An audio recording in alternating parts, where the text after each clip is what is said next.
Mike Papantonio is with us, America's lawyer and host of Ring of Fire Radio. Pap, welcome back to the program. It's great to have you with us. Thom, how are you? I'm great, and I'm always pleased to have you on.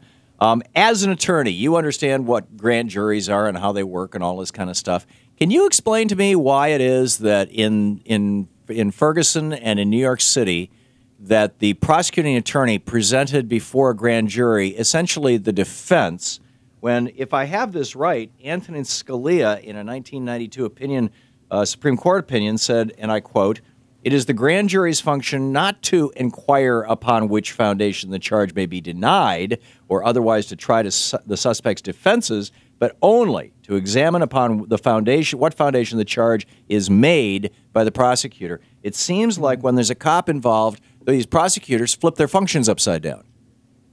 Well, that's right. I mean, that's why the grand jury has become so irrelevant nowadays in cases like this. Look, there's a term you've heard called the thin blue line. We've heard it from Joseph Wahlberg talked about it a long time ago, and it was a book title. Exactly, Serpico. You may remember the story about Serpico. Yep. Go back and look at this if you have any doubt that this exists.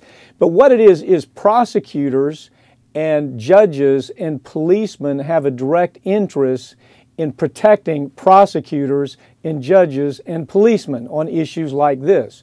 It's an inherent part of the system that unfortunately there's no sign of it changing. You simply can't change the way that a grand jury reacts to a prosecutor. If you see the pattern here, it's almost inescapable, Thom. First of all, you start off with the pattern that about 99% of the time the prosecutor is going to get exactly what he wants. In these two cases where policemen were involved, he did not. In these two cases, he did a dump where he simply puts in all of the information and then says at the end of it, "Oh, golly gee, I'm going to show you all of this and you can make a decision for yourself."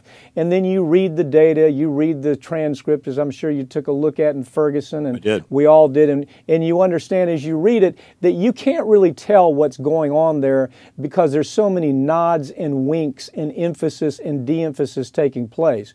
So what you do is you bring in the forensic expert that you want, and that forensic expert typically always works with the police department. Their career depends on the police department. They have to say what the police department wants. That happened in the Garner case, and that happened in Ferguson as well. And it happens all of the time. I mean, this is not just a sometimes. And the DA did exactly what the DA always does in a cop case, and that is not to really pitch the idea of an indictment, but to put up their hands and say, "Oh, golly gee, y'all are smarter than me," and in the process hustle the grand jury when they don't even know they're being hustled. The hustle was so bad in Gardner, as a matter of fact, that you had the coroner come back and say, "Yeah, this is clearly homicide." If I can take a minute to explain why, Thom, please. I'd be glad to do that if you want to talk about this. Please. It's impossible to analyze the facts without understanding why the chokehold, for example, was banned off limits, not only in New York, but in law enforcement organizations around the country. In fact, the only time an officer is permitted to use a chokehold is when his life is in danger. There are about a half a dozen other types of body-to-body restraints that are more effective. In New York, even after the ban was put in place, civilian complaints to the board, civilian complaint board, showed 200 reports per chokehold every year, much more than that, but those were the ones that's reported. It's important to understand, Thom, why the coroner came out and said what he said. It's important to understand how violently dangerous the chokehold is. Usually it's not done properly. It crushes about 6 inches of the windpipe when it's not done properly, which obviously cuts off a steady flow of oxygen to the brain. In addition to that, it often closes the carotid artery that supplies blood to the brain. In fact, the hold is not done, when it's not done properly, has the potential to tear the carotid artery along with crushing the windpipe.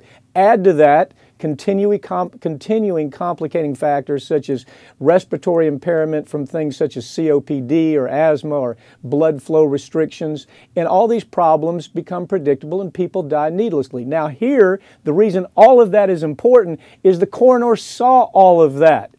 You see, the pitch from the right wing is, oh, gee whiz, it was the weight of these people on this man's body. He was face down, and the weight crushed his lungs, and he couldn't get his breath. It was the combination of all of that. And there certainly was enough to get to a jury. As a matter of law, this grand jury should not be permitted to say, oh, gee, there's no probable cause here. Look, when you have a knee-jerk nut like Scalia trying to explain that the grand jury is only something, it's only a preliminary question, should a jury hear this? When you have a guy like Scalia saying that, you understand how badly this has been bastardized, not just in the Gardner case, but also in Ferguson. Well, and presumably for decades, if not centuries. Oh, absolutely. You know, these aren't repetitively. One thing about this, Tom, the reason they banned this process, and the chokehold is what we, you know, every time a police officer murders another citizen, we get something that should be talked about. And the chokehold is something we should talk about. These aren't repetitively trained officers who get refresher courses and maneuvers like this on this chokehold. They get training at the academy. That's it.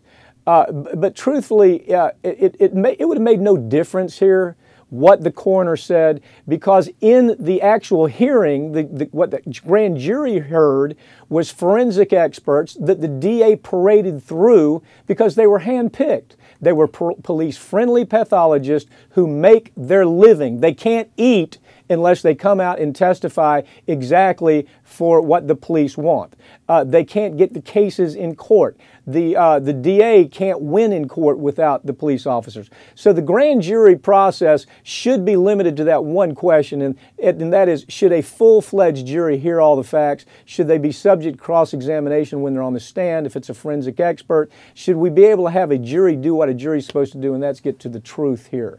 Right. And this bastardization of the process is making it clear that in these settings, a grand jury is almost irrelevant. I've been trying to come up with an analogy or a metaphor for this that is both simple and explanatory that people might be able to run with. The one that comes to mind, although it's still too convoluted, I'm still trying to get my hands around this, is people reporting harassment in the workplace, sexual harassment, or just an employer who's treating them badly.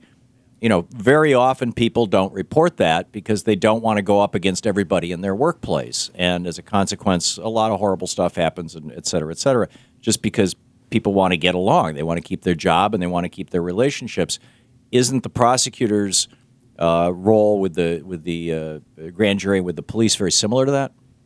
It's exactly that. This is the only people who ignore this white elephant sitting in the living room are law and order nuts who don't understand that part of law and order is that you can't have anarchy within the enforcement arm of law and order. They're going to reject the common sense is there. I mean, the grand jury system becomes gamed, it becomes hustled, it becomes rigged according to the political wishes or the political ambition of freaks like this particular DA. The inherent conflict of interest are overwhelming. The legal infrastructure in place everywhere is there to protect cops.